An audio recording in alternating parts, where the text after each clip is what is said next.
ایک زمانے میں ہم سمناباد میں رہتے تھے، لاہور میں ایک جگہ ہے سمناباد، وہ نیا نیا آباد ہو رہا تھا، اچھا پوش علاقہ تھا. وہاں ایک بی بی آ کے رہی، ایک بڑی خوبصورت بہت ہی ماڈرن قسم کی ایک بیوہ عورت، بڑی نو عمر، اس کے 2 بچے تھے.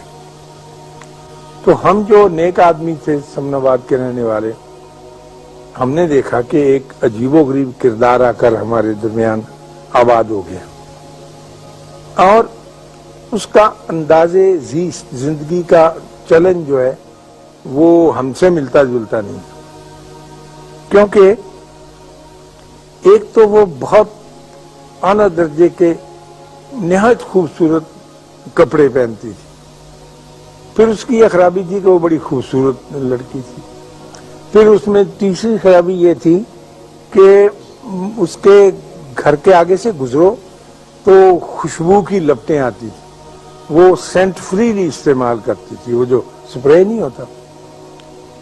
اس کے جو 2 بچے تھے خواتین و حضرات، وہ گھر سے باہر بھاگے پھرتے ہوتے تھے عام جگہوں پر، اور کھانا گھر پہ نہیں کھاتے تھے، لوگوں کے گھروں میں چلے جاتے تھے، اور لوگ ان کو کچھ دے بھی دیتے تھے اور وہ کھا بھی لیتے تھے. یعنی گھر کی زندگی سے ان کی زندگی کچھ کٹ اپ. اور یہ ہم نے دیکھا کہ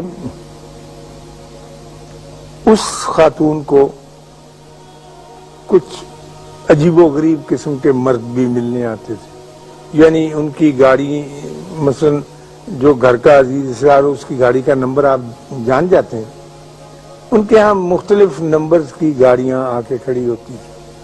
پھر ایک آدمی وہاں گیا ہے، وہ نکلا، پھر دوسرا. تو ظاہر ہے ہم جیسے بھلے آدمی تو کوئی اچھا نتیجہ نہیں نکال سکتے.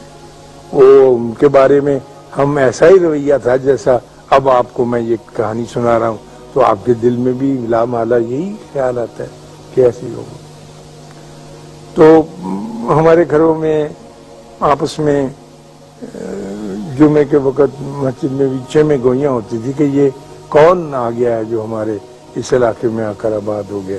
مزیدار بہت محنت سے توجہ سے اس قسم کے چمٹی سے گیدڑ نکالتے رہتے. تو ایک دن وہ گئی، اچھا، اور لیٹ کے صوفے کے اوپر میں دیکھتا تھا، کھڑکی تھی بڑی ساری جو گھروں نے لیا، وہ ناول جاسوسی پڑھتی رہتی، کوئی کام نہیں کرتی تھی یار کہ چولہا چونکا ہو. بچے اس کے بچوں کو کئی دفعہ کہتی تھی کہ نکل جاؤ نکل جاؤ. تو ایک دن وہ گر گئی سبزی کی دکان پر، تو اٹھا کے لوگوں نے چھینٹے وینٹے مارے تو لا کے رکھا. تو 3 دن کے بعد وہ فوت ہو گئی، اچھی صحت میں. تو وہ جو بندے آتے تھے وہی ان کو کفن دفن کے لیے لے گئے.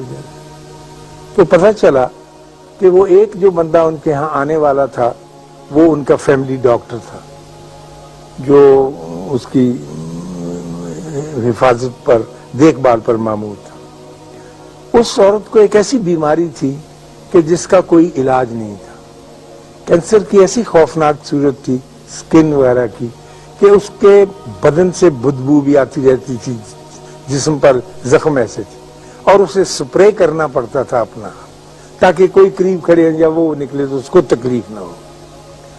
اور اس کا لباس اس لیے ہلکا ہوتا تھا کہ غالباً بدن کو چبھتا تھا، جو بھی سکن میں ڈیزیز اس کی پیدا ہو گئی. دوسرا اس کے گھر آنے والا اس کا وکیل تھا، جو ہر دوسرے دن آتا تھا، جو اس کی نگہبانی کرتا تھا اس کے حقوق کی، اور جو اس کا خاوند مقرر کر گیا تھا جو اس کے پیسے لا کے دینے.